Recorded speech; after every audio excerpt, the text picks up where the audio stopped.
Lá, hoje em dia, nossos segredos mais íntimos, eles não estão mais em diários com cadeado, né? Exatamente, Estão em servidores, smartphones, extratos bancários. exatamente. E a grande questão é, quem tem a chave para acessar tudo isso? O tema de hoje é um pilar do direito constitucional e, claro, um prato cheio para concursos. A inviolabilidade dos sigilos, com foco bem especial em proteção de dados. Pois é. E a nossa missão aqui é mergulhar fundo nas fontes, que são a Constituição e uma pilha de decisões do Supremo, para a gente entender como esse conceito de dado protegido evoluiu. Certo. A gente vai decifrar quem pode quebrar esses sigilos, quando pode. E o principal, quais são as exceções, as pegadinhas que as bancas examinadoras simplesmente adoram. E já vamos começar com uma mudança de paradigma que, assim, redefine tudo. Por muito tempo, a justiça só se preocupava com a informação em trânsito, a tal da comunicação de dados. Isso. Se o dado tivesse parado, guardado num HD, por exemplo, a história era outra. Hoje, isso virou de cabeça para baixo. Vamos desvendar como um aparelho que cabe no nosso bolso forçou uma revolução na interpretação constitucional.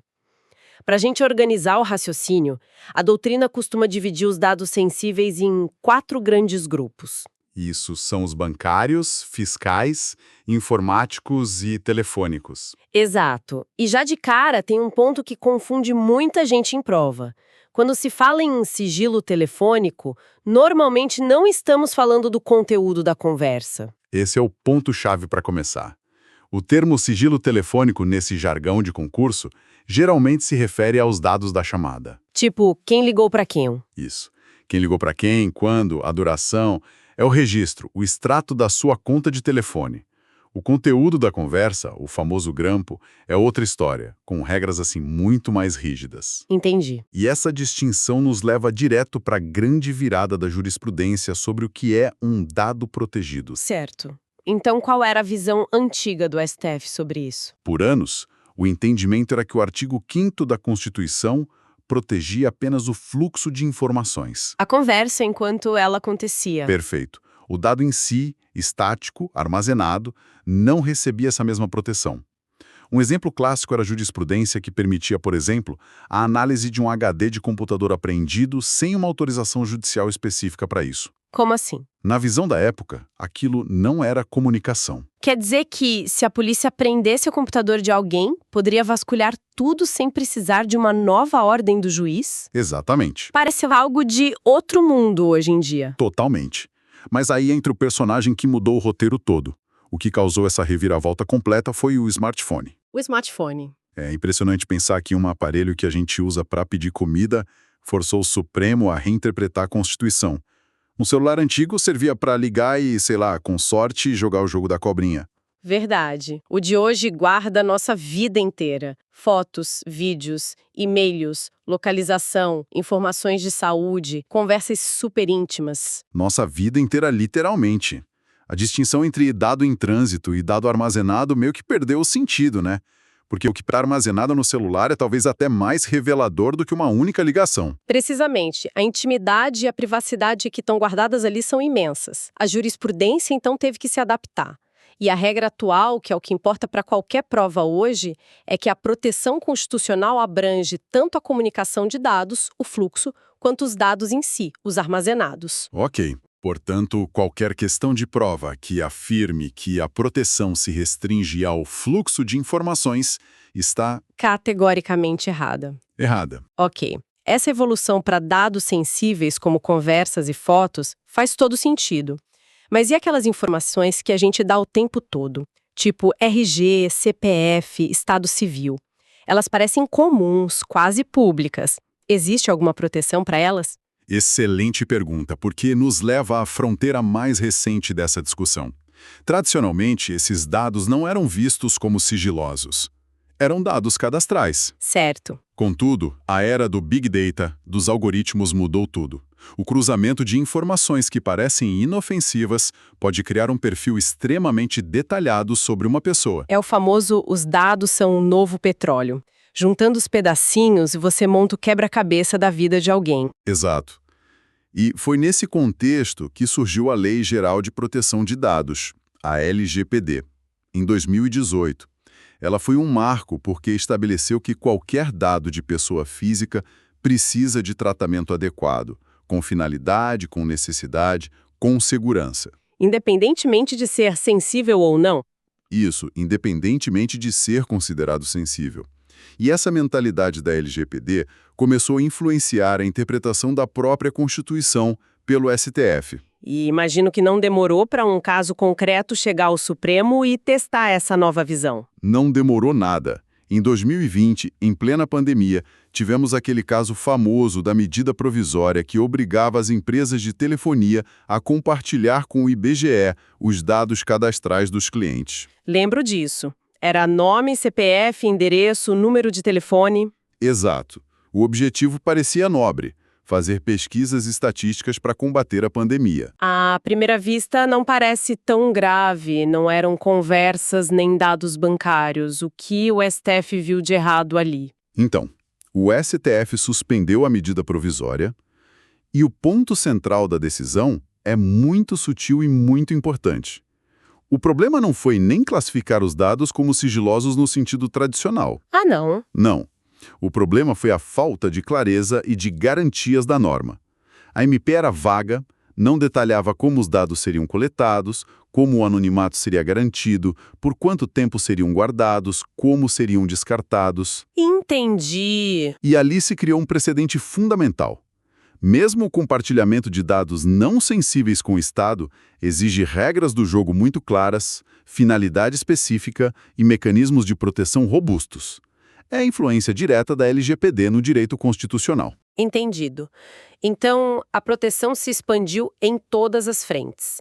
Agora vamos mergulhar no que é, talvez, o tópico mais cobrado em provas: sigilo bancário. A regra geral parece simples, mas as exceções são um campo minado. Quem, afinal, pode determinar a quebra?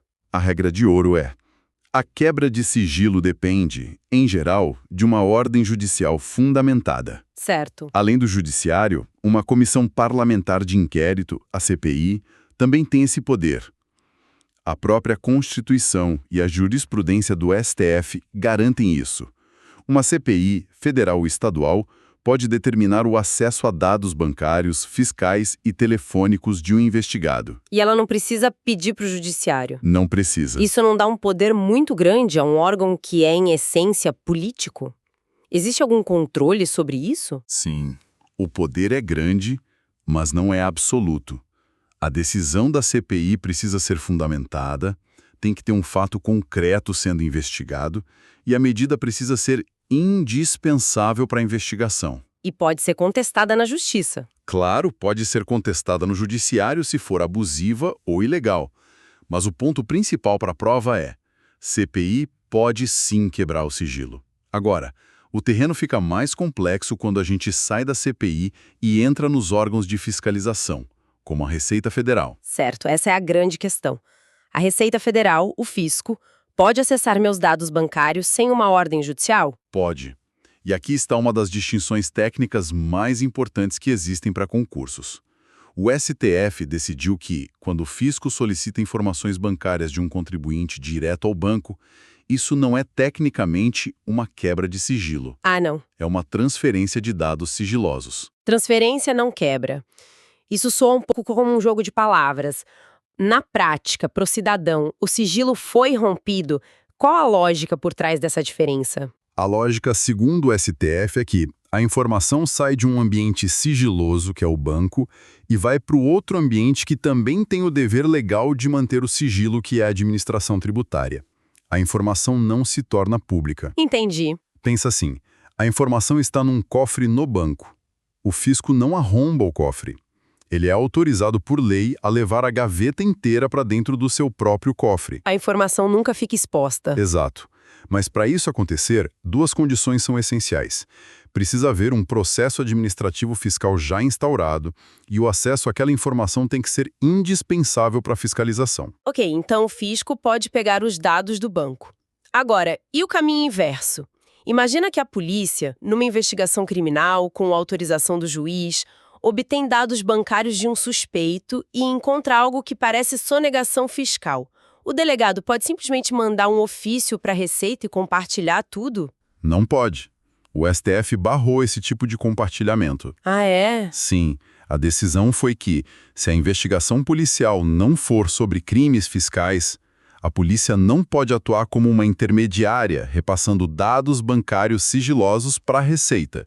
O argumento é que a Receita já tem seus próprios meios legais para obter esses dados, como a gente acabou de ver. Ela não precisa desse atalho via aparato policial. Exatamente. Interessante. Então a via é de mão única. A Receita pode compartilhar o que descobre, mas não pode receber da polícia dessa forma. Perfeito. O caminho contrário é válido e constitucional se a Receita Federal, ao analisar os dados, encontra indícios de outros crimes, lavagem de dinheiro, corrupção. Ela não só pode, como deve compartilhar essas informações com o Ministério Público e com a polícia. Certo. Isso inclui, por exemplo, os relatórios de inteligência financeira da UIF, o antigo COAF. A condição que o STF impõe é que essa comunicação seja feita por canais formais e seguros, para garantir a integridade e a manutenção do sigilo. Isso cobre a Receita e a polícia, que são os casos mais famosos. Mas e aqueles órgãos de controle que sempre aparecem em provas, como o Tribunal de Contas da União e o Ministério Público? Onde eles entram nessa história? A resposta direta para fins de prova é: eles não podem, por ato próprio, determinar a quebra do sigilo bancário de contas de particulares. Não podem. Para acessar as contas de um cidadão ou de uma empresa privada, tanto o TCU quanto o MP precisam de uma ordem judicial. Mas, como sempre, imagino que exista um depende. Sempre existe. A nuance crucial aqui é quando estamos falando de dinheiro público. Ah, O TCU, na sua função de fiscalizar as contas públicas, pode ter acesso a informações bancárias sem ordem judicial quando se tratar de operações que envolvam recursos públicos. A lógica muda completamente. O princípio da publicidade na administração se sobrepõe ao sigilo. então a regra de ouro é: se o dinheiro é público, a transparência vence a privacidade. Se o dinheiro é privado, a privacidade vence, a menos que um juiz ou uma CPI diga o contrário. Exato. E esse mesmo raciocínio vale para o Ministério Público?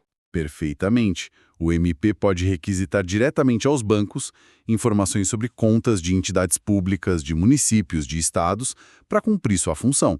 Mas se o promotor quiser ver a conta bancária do prefeito, que é uma pessoa física? Aí ele vai precisar de autorização judicial. Exatamente. A lógica é a mesma. O dever de transparência se aplica ao ente público, não necessariamente aos indivíduos que o gerenciam, cujos direitos individuais são preservados. Entendido. Fazendo um balanço de tudo que a gente conversou, o que fica de mais importante? Vimos que o direito à privacidade de dados se expandiu de uma forma gigantesca. Sem dúvida. A gente saiu de uma proteção que olhava só para informação em trânsito e chegamos num ponto em que o dado armazenado é igualmente protegido. E não só isso. E mais, essa proteção agora alcança até mesmo dados que antes eram vistos como comuns, exigindo que o Estado, ao usá-los, o faça com regras claras, com finalidade, com segurança. É um verdadeiro cabo de guerra. De um lado, a privacidade se fortalece.